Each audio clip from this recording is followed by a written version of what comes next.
Hello everybody, I'm Dawn. Welcome to my channel. Thank you so much for visiting with me today. If you haven't already, please consider subscribing to my channel, The Cutting Board. We do all kinds of things here. We discuss true crime, we do hauls, product reviews, DIY, SFX makeup, food content, and Disney content. I have a lot of interests and I want to share them with you.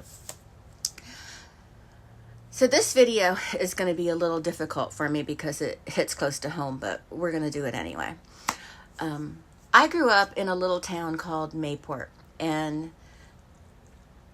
that confuses locals when I say that because they think that I mean Atlantic Beach. But no, I grew up in historic Mayport, like Mayport proper. It's a tiny little fishing / shrimping town attached to Atlantic Beach by a little bridge. There's also the Mayport Naval Station, which is pretty big, and that's attached to the tiny town with a gate, but it isn't part of that community. Rather, it's its own community. Outsiders, and for some reason, insiders thought it was a charming, and they think today that it's a charming place, and people have tried for decades to gaslight me into thinking it wasn't the hellhole I remember it to be. But I know what went on there. I know what I feel, and no one is ever going to convince me otherwise. But there were some good times too. There were blackberry bushes, pecan trees, honeysuckles, and green onions, that like wild green onions. And we'd run around as children, gathering all up for our moms. My mom would give us like chicken quarters and have us go down to the river with our crab traps and, to catch crabs at the proper time of the year. And we'd have crabs for dinner, There were community fish fries and cookouts, and every Halloween my mom threw an awesome party for everyone after trick-or-treating. At least that's how I remember it. So like with most things in life, there was good and there was bad. But in my older years, I'm trying to focus more on the good things, the good memories. One of my best childhood friends was Irene, who we all lovingly called Tootie. I remember her as a bit of a tomboy, but still very girly. Her mom, Angie, was the lady in town that, she could decorate any cake. So she would make all the children's birthday cakes and stuff, and in and around the neighborhood. But there was one year for my birthday, I'm meandering a little bit, where my mom wanted to make me a Barbie doll cake. It was a Barbie doll with the big dress. And I don't know if it was a new craze, but it was a new craze for me. And so instead of having Tootie's mom make the cake, she just kind of gave my mom some guidance, and she did it herself, and it turned out really cute. I remember that cake, so I have pictures of it somewhere. But Tootie was a very sweet friend. She loved animals. She liked to roller skate, climb trees, run through sprinklers, play in the dirt. One day we got in big trouble because there was a really, really beautiful mud puddle right in front of my house. And we just went nuts in it. And we were covered from head to toe with mud and goop. And it was great. It was great. We would go into my playhouse that my dad built for me, and we would color and play with Barbies, all the stuff that little girls did in the 70s. sometimes we would run screaming while her brother and my brother chased us around the neighborhood. It was all in good fun, though. They weren't being mean. And we'd play kickball and stickball and go to Mr. Pickett's shop for candy. And as we grew older, my family moved away and we grew apart, which happens. But I never forgot my friend. One day in May 2003, I hear her name mentioned while playing the news in the background while I'm doing chores around the house. It caught my attention right away, so I sat down on the coffee table in front of the television, and I saw her face popped up as her as an adult, which she looks the same. Also, her brother John and her father Bill, all of their pictures popped up on screen, and then a horrific story was told. Now, this was not the first time Tootie's family would face tragedy. She has 2 children from her first marriage, a son and a daughter. Her son, Louis Jr., died at 7 years old when he was run over by a semi-truck right in front of her family's restaurant on Mayport Road, A1A. So, let's get into today's story. William Edward Wells III was 27 years old, and he was known as being pretty introverted. He was a fisherman, among other things, in Mayport, Florida in 2003. He was known to be pretty devoted to his wife, Irene, who, again, we all call Tootie, and his son, who was nicknamed Froggy. At least on the outside, it seemed all good. He and Tootie married in 1998. They lived in a mobile home across the street from where Tootie's family's restaurant, Damn If I Know, used to be. It had shut down since before the events I mentioned in this video. But it was a pretty popular restaurant. Very popular, actually. The restaurant itself was plagued with a little bad luck after Bill McMains, that's Tootie's father and the owner of the restaurant, he shot someone to death in the back of the restaurant. It was ruled as justifiable homicide. He was protecting his property. And it started a whole feud between the McMains and the family of the man that was shot, whose criminal record really spoke for itself. So, not to take sides or victim blame, but sometimes crime catches up with criminals in a really unpleasant and unfortunate way. Several acts of arson were committed against the restaurant, and then they shut it down. Angie and Bill shut it down. And a few years after that, they opened a new restaurant in the same structure, in the same space, Bill and Angie's. But that shut down shortly after, too. Angie passed away on May 20th, 2002, almost exactly 1 year before the events we're going to discuss. William and Tootie's marriage started off fine, or at least seemed to, but things started going downhill. Tootie was in the process of filing for divorce and was rumored to be in a relationship with a man by the name of Richard Reese. William, who was a drug addict, was having a difficult time just with life in general. His marriage was ending, and, he was having a hard time getting and keeping a job. He was always complaining of injuries, claiming he couldn't work because of this injury or that injury, and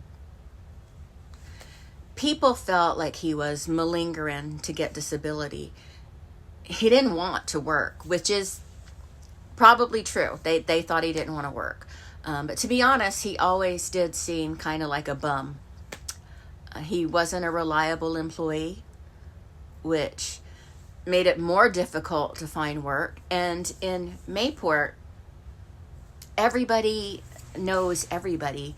So he was pretty much tagged. He was known in that town as not a great worker. And William had a friend that he worked in a restaurant across the street. Not Tootie's family restaurant, but now it's called something different. And the friend's name was Brian. Brian!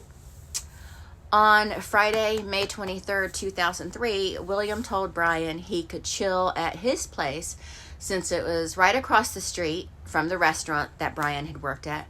And he told him he could shower and rest there instead of driving all the way to his own home, which I guess was a lot further out. At first, Brian accepted, but when he entered the mobile home, he smelled something rotten and strong, and he couldn't handle it, so he left. The next day, he told his boss, Cecil. Now, I believe Cecil owned a few restaurants. I think that he owned Parsons, which was a pretty popular seafood restaurant, and this one called Junkyard Cafe that I used to love, but it's been closed for years. But I loved that restaurant. Cecil was pretty concerned, so he actually called the police to just, give them the information. And then another call was made to the police that same day regarding Bill McMains, again, Tootie's father. Now, Bill was very popular in the community. He was very, very well known and very, very much liked. And I remember him always being really nice to me. So after the call about Bill, police went out to the mobile home that Saturday, May 24th, around 12:30 in the afternoon. The police knew that something fishy was going on because William would not come out of the home, and he was threatening to end himself. He did let the police know that his son, 4-year-old Froggy, was in the house with him. Lieutenant Kaufman was talking with him over the phone, talking with William on the phone, and William made some demands. He wanted pizza and flowers and some other things. He said that he wanted the flowers to make a memorial for his wife because he had killed her. After sharing the pizza with Froggy, he sent the boy out to the police with, a little backpack.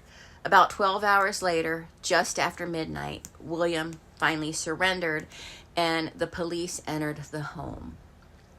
It was a scene from a horror movie. And remember, this is late May in Florida. It is hot and it smells. They found Tootie and 4 other bodies spread throughout different rooms in the home. It was clear the bodies had been there for several days at least. The other deceased people were Tootie's older brother, another friend of mine, John McMains, and her father, Bill McMains, Richard Reese, the man rumored to be having an affair with Tootie,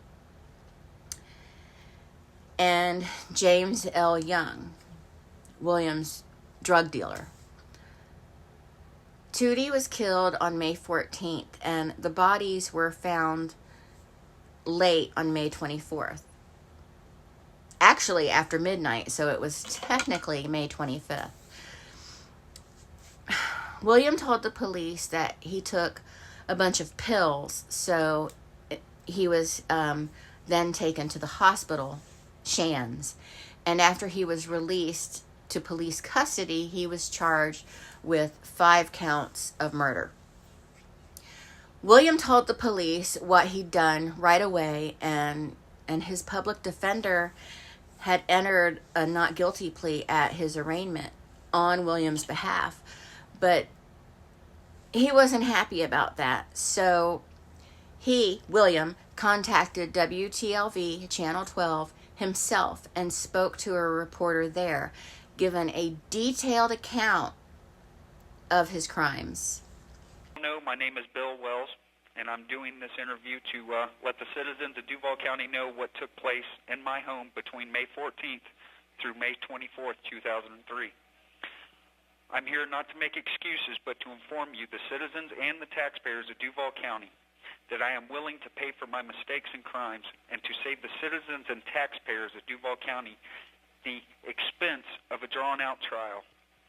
I'm here for the death of my wife, Irene Marie Wells, also known as Tootie. I'm willing to accept a plea bargain from the state of involuntary manslaughter, for her death was truly an accident. For the deaths and murders of John McMains, my brother-in-law, Bill McMains, my father-in-law, Richie Reese, my wife's lover, and James Young, a drug dealer from Mayport, I'm willing to plead guilty of first-degree murder and accept the plea of death by lethal injection. Therefore, there is no need to waste the taxpayers' dollars, nor is there any need for Harry Shorstein or any other state attorney to use these deaths to further their political careers. So I'm here to inform you, the citizens, taxpayers, and voters of Duval County, that if any stall tactics take place in this case, then it will be the doing of the DA's office and Harry Shorstein for their political motivation. For we all know that that is truly what the death penalty is all about. And to the families and the victims, I am very sorry for your loss. Richie. He's the guy my wife dated before we got together. She broke up with him to date me. We got married. And I knew they were involved sexually while I was gone out on the tugboats, and I had no problem with that. I just asked him not to do it in the house where my kids were. And how did he come to the house? Well, I had called him several times, but I didn't call him over there to lure him over there to shoot him. Right, that was on the streets, that's what people are trying to imply, that you were calling people and inviting them to their death. No, that's incorrect. I called him over there. I wanted to ask him some questions about him having sex with my wife in the house, and I had no intentions of shooting him at this time. He took his bag and went back to the sliding glass door like he was going to leave, and I said, dude, you need to answer this now, and I kind of kicked the sliding glass door back shut. So he reached down into his bag, and as he started to lift up, he had something black in his hand. Right. And I lifted the gun out of my pants, and I just fired. I still don't even know where I shot him at, if I shot him in the head or the chest or the neck or what. I mean, it just happened so fast, but as I shot him, a cell phone charger went flying across the floor. The fifth and final victim, 20-year-old neighbor James Young. He was supposed to come over and bring me $850 worth of crack cocaine, but he knew I had a pound of marijuana in the house, and he tried to rob me for it. Okay. So that turned into a drug deal gone bad. Okay. You know, I didn't lure him over there to shoot him either, you know. Right. And I know that's what everybody's saying. Everybody's saying I executed my wife and then went on this spree, and that's not how it happened. I do want everybody to know that I would have never harmed my son, but the police didn't know that, and that was my bargaining chip. What was with the flowers? That was so I could say my final piece to my wife. She died in the morning around 6:30. She was getting ready for work, and she pulled her brother's gun out of her purse that had no clip in it, and I noticed there was no clip in it. And I said, what is that for? And she jokingly told me, this is in case you get stupid today. And I laughed about it, and she kind of stuck it over her left shoulder with her right hand, you know, and just pointed it at me. And I kept leaning over and, you know, slapping it in and out of her hand, you know, and I finally grabbed it by the slide, and I kind of tossed it up in the air, and I grabbed it by the handle. And she goes, now what are you going to do? And I stuck it to the back of her head, and I said this, and I pulled the trigger, and it went off, and she fell over. And I jumped down there, and I grabbed her by the throat with my two fingers to check for a pulse, and when I rolled her over, her face was gone, literally gone. An ambulance could have done nothing for her.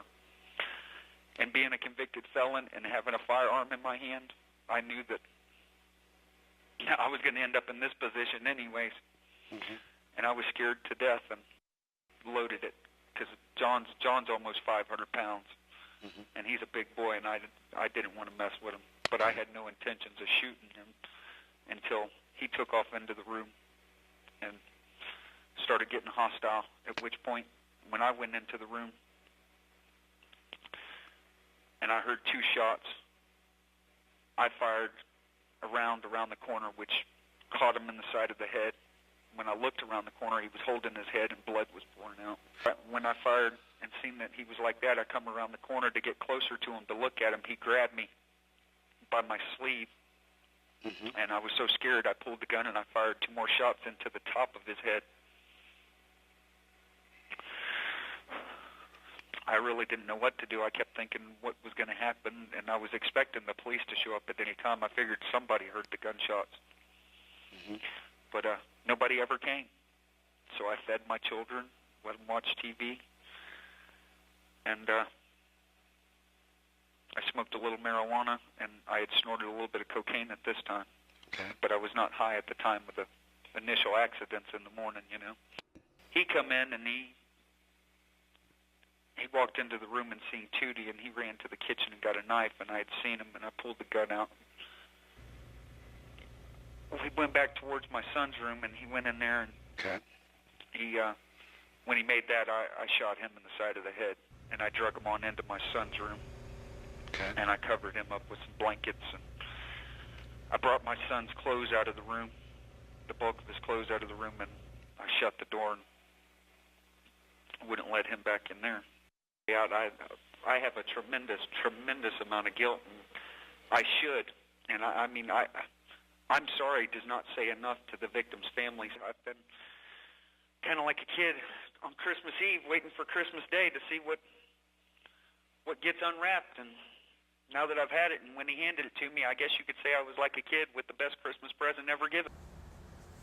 Before William shot Bill, Tootie's father, he sent his stepdaughter, Shauna, to her dad's house. After his arrest, he dubbed himself the Mayport Monster. He pled guilty to the 5 murders and was sentenced to, or received 5 life sentences. In 2008, he received another life sentence for attempted murder while in prison. In 2011, he killed fellow inmate Xavier Rodriguez and received another life sentence for that. In 2019, while serving those life sentences, he murdered another fellow inmate, 32-year-old William L. Chapman, and was sentenced to death at that point. I will be reading an article written by a local journalist that did an interview with Shauna, Tootie's daughter, now an adult. It was published on his website in February 2025, and I will have to censor some words because YouTube, But the article paints a picture reminiscent of our childhoods in Mayport. Meaning mine, my brother's, Tootie's, her brother, John, our other friends. And hopefully that makes sense. But William Wells, Tootie's alleged boyfriend, the Reese guy, were both inappropriate with Shauna.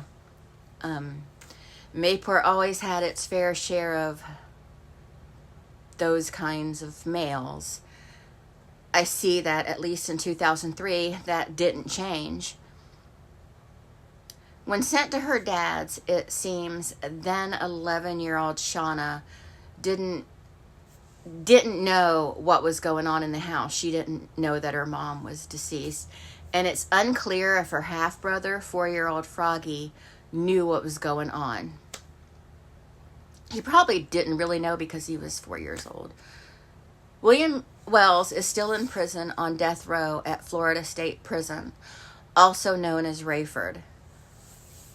this is the same prison where Ted Bundy, Eileen Wuornos, and Danny Rawling were executed. So we're just waiting for that. I'm going to share with you a slideshow of images while I read this article to you. Shauna's story, surviving the Mayport monster, reclaiming her mother. Shauna was in the trailer when the killings began. She was there when he killed her mother. She lost track of the days. Even after she left, she believes William Wells planned to kill her. She's a caretaker now, a nurturer. It's what she does for a living.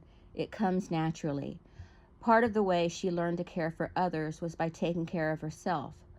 The golden rule, love others as you love yourself, depends on loving yourself first. Through caring for other people, Shauna thrives.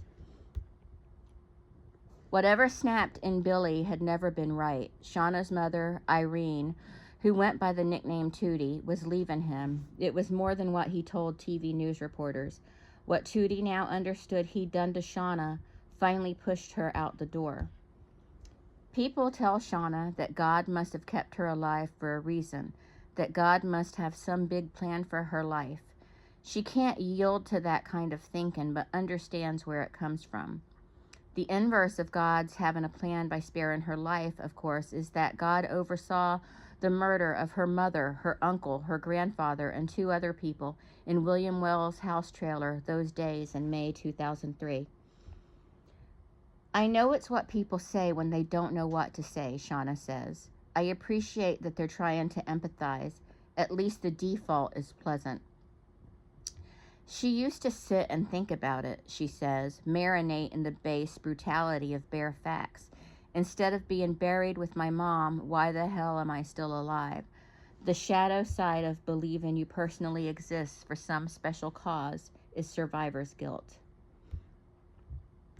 Dwelling in these questions is the enemy of progress, Shauna says. I've always tried to be like my mom. It's part of what keeps me from being just a shell of a person. Shauna didn't believe she'd live to be 15, then 21, then 30. I'm older now than my mom was when she died, so I'm even more motivated to live for her, to live more life than she got to live. Shauna has spent most of her life making herself hard to find. When I spoke recently with her father, Louis, hunched across from the crime scene against a convenience store wall and sipping tall boys of Colt 45, he said he hadn't talked with his daughter in years. If I found her, he said, he hoped I'd tell her hello. Wherever her half-brother Froggy was, he felt sure Shauna would be nearby. He was right. The fishing village of Mayport takes its name from the arrival of French colonizer Jean Ribault at the mouth of the St. Johns River, which he called La Rivière de May, on May 1st, 1562. 4.5 centuries later, in May of 2003, William Wells III murdered 5 people in his Mayport trailer at Ocean and Pearl Streets. His 4-year-old son Froggy was there the whole time, while Shauna, his 11-year-old stepdaughter, left after the first 3 murders. Neither child knew of the killings while they were there. In May 2008, Wells tried but failed to murder a fellow prisoner in South Florida. In May 2011, Wells, with the help of another inmate, killed a fellow prisoner at Florida State Prison in Rayford. In July 2019, he did it again. In that trailer in 2003, Wells murdered Shauna's mother, Tootie, Tootie's brother, John McMains, father, Bill McMains, Tootie's lover, Richard Reese, and a 20-year-old drug dealer named James Young. Angie McMains, who died the year before, and Bill, longtime Mayport restaurateurs, ran the legendary Damn If I Know restaurant and later Bill and Angie's seafood place on the waterfront across Ocean Street from Wells' trailer. Before Wells, Tootie had 2 children with Louis Floyd Jr., known as Polly, and Shauna. 3 years before the murders, a semi-truck ran over and killed Polly on Ocean Street, right between Wells' trailer and Bill and Angie's seafood. If Shauna seems born to tragedy, she was also surrounded with love, that of her mother, her grandparents, her extended seafood catching and preparing and serving and loving family. And such defined in its best light is this strange old seaside village of Mayport. And then there was little Billy Wells. Billy's eyes were dead, Shauna says. It might sound silly, cliche, the kind of thing people say in retrospect, and it was William Wells who dubbed himself the monster of Mayport. But his eyes never saw you. There was something dead there. He just looked through you, plotting. She doesn't hesitate to say Billy was a M-word molester. Shauna was 6 or 7 years old. It started very soon after he moved in. Because the yard with the above-ground pool behind the trailer was open and visible near Ocean Street, Shauna says, there were incidents there that a lot of people knew about. Shauna could change into her swimsuit and he would break in, grab me naked, then throw me into the pool, she says. People saw. They went to my mom. She had not known what he'd been doing, and she was pissed. One morning, Shauna woke up and her mother's bedroom door was locked. She always told her mother goodbye before she left for school. I just yelled goodbye through the door, she says. When she came home, Billy said her mother was gone with Shauna's Uncle John. Wouldn't say where. And Shauna was 11 now. Her mother had been insulating her. She knew her mother wouldn't just leave, and there was blood on the floor. Billy had a story about the blood. He said Shauna's cat Dusty had come inside, said that because her Uncle John didn't like cats, he'd shot it. She'd named Dusty a stray because he looked like a dust ball. Billy's story didn't make sense, but Shauna knew that disagreement meant you got your ass beat. The next day, Shauna and Froggy, her mother's son, with Billy, were playing out back in the pool when Billy thrust his head out the back door of the trailer and commanded the kids to stay in the water. A couple hours later, Billy told them to come inside, gave Shauna a handful of her mother's necklaces, rings, and bracelets, and said, your mom wanted you to have that.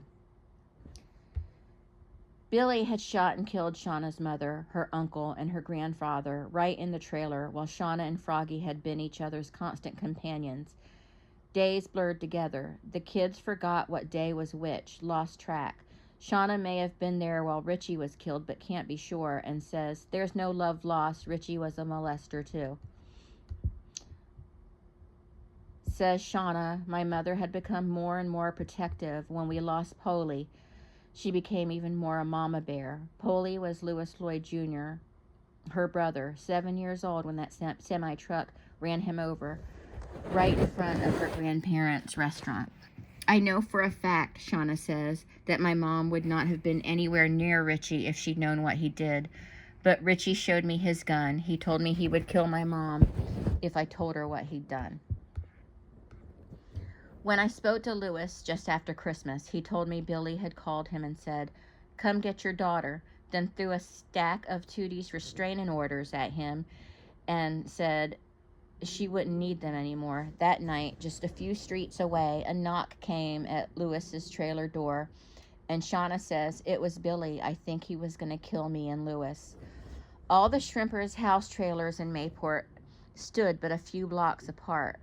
Billy had one arm behind his back, Shauna remembers. Louis answers the door. Billy says Froggy wants to talk to Shauna. Louis says, it's late. Billy says, Froggy's out there in the truck. I look out there and the cab light's on in the truck and Froggy's not there. So I come back and Louis pushes me back inside and says, she's not going anywhere. Shauna can still see Billy as he turns from the door, holding something he flips from his back to his front as he turns away. She is sure it was a gun. There were more days, she says, remembering, recalling also how time smudges itself out. Soon Shauna went to her aunt and uncle's house nearby in Wonderwood. I remember going by the blockade in the car, she says, at the front of Mayport Road, saying I hope my mother's okay, seeing my aunt and my granny look at each other. They got me home and sat me down, but I wanted to go back to Mayport. She says I wouldn't stop until they took me.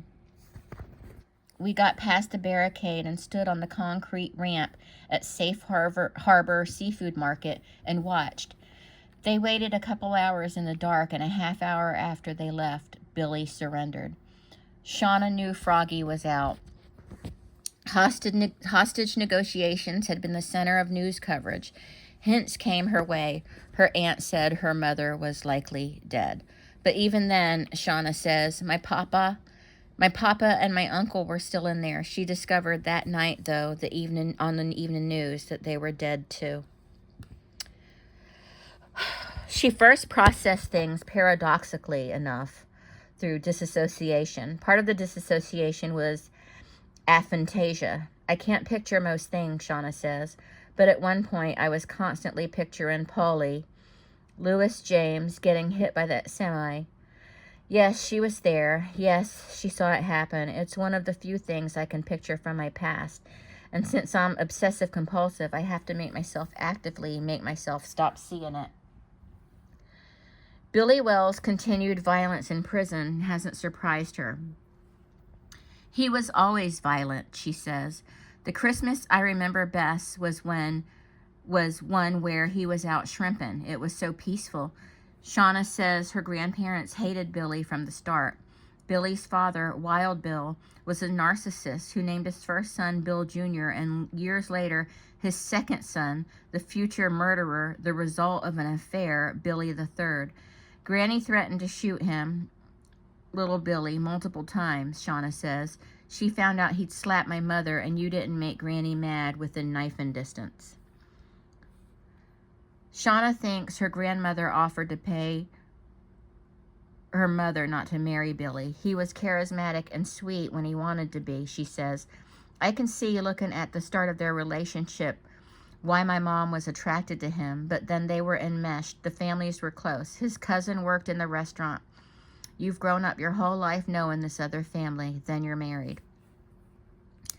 To visit Mayport now is to see the empty slabs where the stories occurred, as though removing the buildings could remove what happened. The trailer is gone, so is the building that housed the McMain's restaurant. Tootie and little Billy used to drink at the Mayport Tavern. That's gone too. For decades, people called Mayport a quaint little drinking village with a fishing problem. America's crack cocaine epidemic came late to Mayport and has since yielded ground to the opioid plague. Mayport today, Shauna says, has a pall over it. You can feel in the air the fact that it's a dying village. When Shauna was young, even amidst violence among shrimpers, even as the eyes of men pinpricked like cockroach legs, you could ride your bike all around the village. You could let your dog out and he'd come back. You could call somebody's house and say, is so-and-so there? And they say, no, but their bike's across the street. Mayport never used to be so quiet. The silence now, Shauna says, is the most unsettling thing. The shrimpers were there, though, in Mayport's prehistory, and the shrimpers will remain. As long as the shrimping's good, Shauna says, and the shrimping's always good.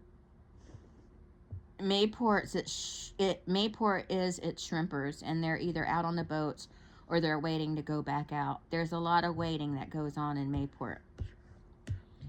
In prison, meanwhile, little Billy remarried.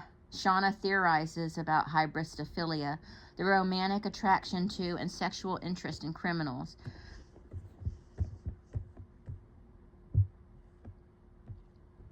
Perhaps women attracted to killers want to believe they're special in a way a killer's victims were not. And perhaps Wells is now appealing his death penalty, which he's always claimed he wanted, because he's fighting to stay relevant. Shauna finds the strange desperations of hybristophilia insulting, especially to her mother.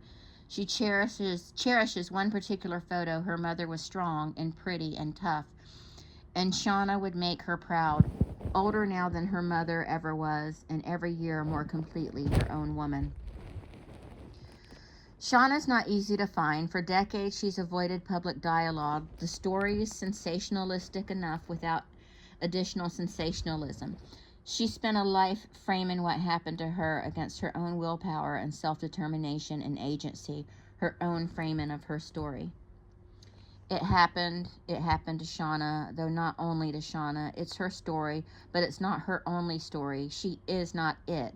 She describes herself now as thriving while acknowledging she can't go unhaunted, and says it was a hike to get there. Her great love in life is taking care of other people. I've always loved helping people, she says. Like all of us, she can only live the life that's hers, though she is, and we are impinged upon by forces historical, social, cultural, and political outside our control.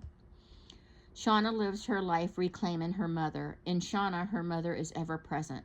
Shauna strips William Wells of the power of having wasted her mother's life by reclaiming her mother through the love she gives others.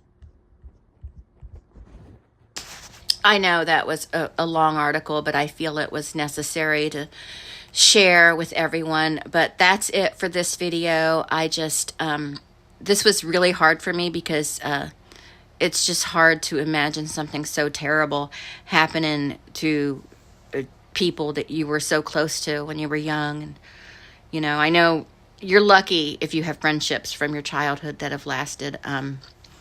But yeah, it's a sad story. But that's all for this video. Thank you so much for watching, and I'll talk to everyone later. Bye.